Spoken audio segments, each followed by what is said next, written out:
या ड्रॅगन फ्रूटच्या फुलाचं आज कृत्रिम परागीकरण कसे करायचं ते आपण बघूयात. त्याच्या अगोदर आपण ड्रॅगन फ्रूटचं जे फूल आहे त्याची रचना बघूया. हे जे तुम्हाला दिसतंय हे पूर्ण जे आहे ते आहे त्याचे अँथर्स, आणि ह्या अँथर्समध्ये हे जे दिसेल तुम्हाला पावडर फॉर्ममध्ये थोडं थोडं आलेलं आहे. तर ते पावडर फॉर्ममध्ये जे आहे हे पावडर दिसते तुम्हाला. तर हे जी पावडर आहे त्याला आपण म्हणतो पोलन ग्रेन्स, म्हणजे हे अँथरमध्ये पोलन ग्रेन्स आहेत.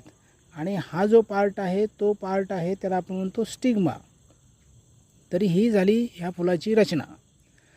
तर याच्यामध्ये आपण कृत्रिम परागीकरण ज्याला आपण म्हणतो आर्टिफिशियल पॉलिनेशन, ते आर्टिफिशियल पॉलिनेशन कशा प्रकारे करायचं ते आपण या ठिकाणी बघणार आहोत. तर याच्यामध्ये आपल्याला हे जे दिसत आहेत पोलन ग्रेन्स, ते पोलन ग्रेन्स आपल्याला ह्या स्टिग्मावरती टाकायचे आहेत, जेणेकरून स्टिग्मावरती टाकल्यानंतर चांगल्या प्रकारचं फर्टिलायझेशन होऊन मोठ्या प्रकारचं फळ सेट होईल. तर आपण बघूया कशा प्रकारे आर्टिफिशियल पॉलिनेशन करायचं, किंवा त्याला आपण म्हणतो कृत्रिम परागीकरण. हे जे अँथर्स आहेत त्या अँथर्सवरती आपण अशा प्रकारे ब्रश फिरवायचा. ब्रश फिरवल्यानंतर ह्या ब्रशच्या जो समोरचा भाग आहे त्या समोरच्या भागावरती अशा प्रकारचे पावडर फॉर्ममधलं परागीकरण किंवा पोलन ग्रेन्स तुम्हाला दिसतील. हे जे पोलन ग्रेन्स आहेत ते पोलन ग्रेन्स या स्टिग्मावरती टाकायचे आहेत. ही प्रोसेस जी आहे ही प्रोसेस 2-3 वेळा करावी.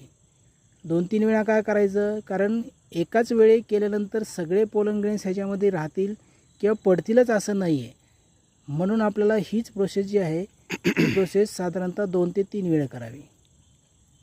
तर आपण बघतो हे जे पोलन ग्रेन्स आहेत या ब्रशने आपण हेच पोलन ग्रेन्स घेतो आणि या स्टिग्मावरती आपण टाकतोय. तर याला म्हणतात नॅचरल परागीकरण किंवा कृत्रिम परागीकरण, म्हणजेच आर्टिफिशियल पॉलिनेशन.